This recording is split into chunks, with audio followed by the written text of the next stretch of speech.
Bienvenue les amis. Aujourd'hui, je vous présente la façon pour réaliser une sauce bolognaise, ou mieux, ragoût à la bolognaise. C'est la sauce rouge la plus populaire en Italie, mais aussi la plus populaire dans le reste du monde. C'est une sauce à la tomate avec de la viande. Je vais vous présenter la façon pour réaliser cette recette avec les ingrédients et la méthodologie pour réussir au mieux. Les ingrédients pour 6 personnes de sauce bolognaise. Naturellement, premier ingrédient, toujours de l'huile extra vierge d'olive. Après, une petite gousse d'ail. Le trio carottes, céleri et oignons. Du bœuf, du cochon, un beau petit bout de pancetta, de la tomate. Je vous conseille d'utiliser de la pommade italienne. En ce cas-là, c'est de la pommade en poulpe, mais vous pouvez aussi bien utiliser de la tomate entière et pelée. On va avoir besoin d'un petit coup de vin rouge.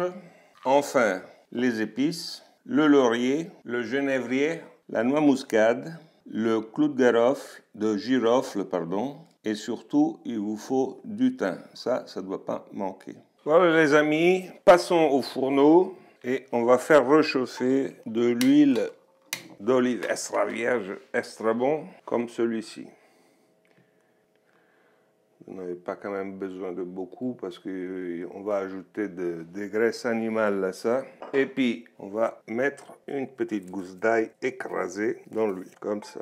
Petite gousse d'ail. Dès que l'ail commencera à réchauffer un peu, on va ajouter le reste. Alors, notre huile est chaude, l'ail est en train de frémir un peu. On va ajouter nos légumes, notre belle assiette de légumes quand même. Je vous rappelle, c'est de la carotte, du céleri et de l'oignon. Et on va en ajouter un peu à la fois pour que tous les légumes aient la possibilité de blondir. Si on les ajoute en une seule fois, après ça va faire trop d'eau et ça va jamais faire frire le légume. Et vous savez que quand on frit quelque chose dans l'huile, les parfums passent dans l'huile.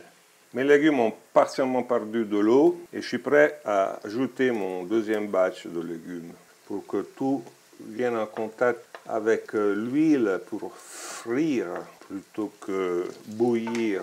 Alors j'en fais 3 batchs, ça c'est mon deuxième. Comme vous voyez, j'ai mis les légumes en cubes et pas en fines lamelles parce que pour cette recette, ce n'est pas nécessaire. Notre ragoût bolognaise, il va cuire pendant au moins 2 heures. Et donc tous ces légumes-là, ils vont vraiment presque fondre. Voilà que mes légumes continuent à frire, ils ont un bel aspect et c'est le moment de terminer la cuisson de mes légumes. On ajoute du sel au fur et à mesure. Un petit peu, on ne veut pas terminer avec un produit salé. J'ajoute la pancetta ou le lard comme vous voulez parce qu'il ne va pas rendre d'eau et au contraire il va nous donner encore un peu de graisse pour faire frire nos légumes.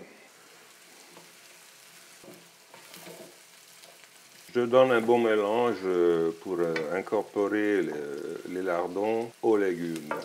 Voilà que tous mes légumes ont l'air assez fondus et donc je vais ajouter ma viande et je vais ajouter ça en petits morceaux comme ça parce que la viande après elle va se désagréger. Viande de bœuf, voilà la viande de porc, mais je vous rappelle que selon le goût, vous pouvez remplacer le bœuf par du veau ou même ne pas utiliser du porc du tout, faire que du bœuf ou que du veau. Voilà, je suis en train de mélanger les ingrédients pour qu'il y ait une cuisson uniforme, pour que rien ne brûle. Maintenant, la viande va rendre tous ses jus et pour favoriser ça, on va la saler. Le sel va faire sortir l'eau de la viande par osmose. La recette est assez simple et il lui faut quand même de l'attention et du temps de préparation assez long. Ma préparation est en train d'aller et c'est maintenant qu'on va ajouter nos épices. La viande, elle a rendu son jus. Je voudrais qu'elle frie un peu plus. Mais en même temps, là, on va ajouter nos épices en commençant par le laurier. 2-3 feuilles. Je mélange parce que je souhaite que l'eau parte pour permettre à la viande de rôtir et de donner du goût à l'huile.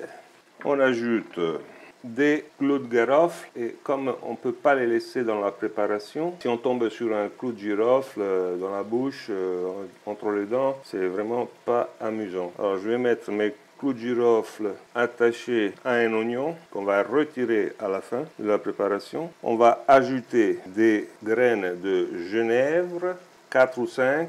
Si vous les retrouvez, retirez-les avant de présenter les assiettes. Mais c'est pas aussi grave que les clous de girofle. Vous pouvez les ignorer. Ils vont pas faire trop de dégâts si on en prend une dans la bouche. On ajoute une pincée de noix muscade, moulue bien évidemment. Attention à ajouter la noix muscade parce que ça peut donner un goût trop fort à votre sauce. Et en dernier, le thym frais ou desséché. C'est l'essence, une des essences principales. J'en ai fait un bouquet parce que je veux le retirer à la fin de cuisson. Là, ma viande est en train de frire. Je suis presque prêt à ajouter un peu de vin. Voilà que ma viande elle a rôti comme je voulais. Et donc, à ce moment-là, j'ajoute, disons, un bon verre de vin rouge. Mettez pas du vin doux. Il faut du vin sec. Je ne vous dis pas de mettre le meilleur des vins, mais mettez pas un mauvais vin. Et surtout, ne mettez pas un vin doux. Alors, comme ça, on va attendre que tout l'alcool évapore avant d'ajouter notre tomate. Voilà, je crois bien que nous sommes prêts à ajouter notre sauce tomate. Le vin a évaporé, l'alcool a évaporé. C'est juste l'essence du goût du vin qui est resté dans l'assiette. Et donc, sur cette poêlée de assaisonnement, moi, à ce moment-là, je suggère au moins 1 kg, 1 litre de sauce tomate de premier choix. 400 grammes, 400 millilitres, 800. J'en mets 1 kg de 3 boîtes. Maintenant, on va avoir à la faire cuire pendant 2 heures avant que la sauce bolognaise soit prête. Je préfère, moi, ajouter du sel au fur et à mesure. Là, c'est pour saler. Mon litre est 200 de tomates. Et ça sera tout. Autrement, je risque de faire un plat salé. Voilà les amis, nous sommes arrivés à la fin de la cuisson de notre ragoût bolognaise. Comme je vous avais dit, on va retirer les épices, tout ce qu'on peut retirer, le thym, les clous de girofle, et puis on va retirer le laurier, si je le trouve.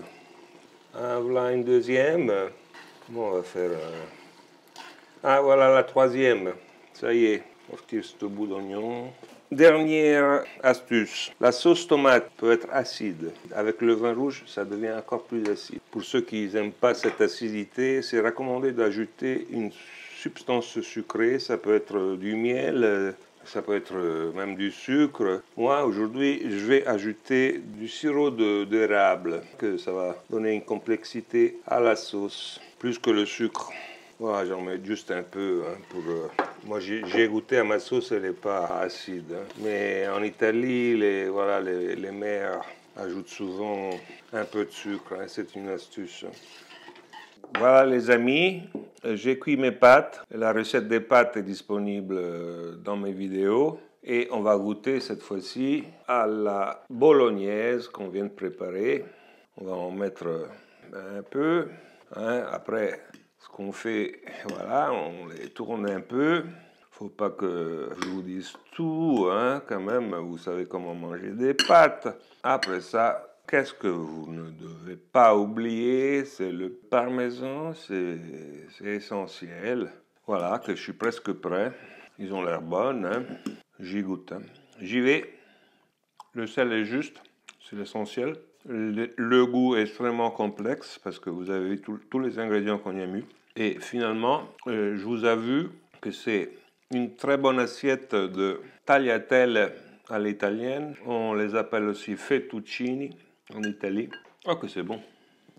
Je suis content. Je pense que les pâtes sont réussies. Tout le monde ne peut que se régaler. C'est vraiment bon. Vous pouvez l'essayer. Et puis après, si ça vous plaît, mettez un like, abonnez-vous à la chaîne et diffusez la vidéo. Merci.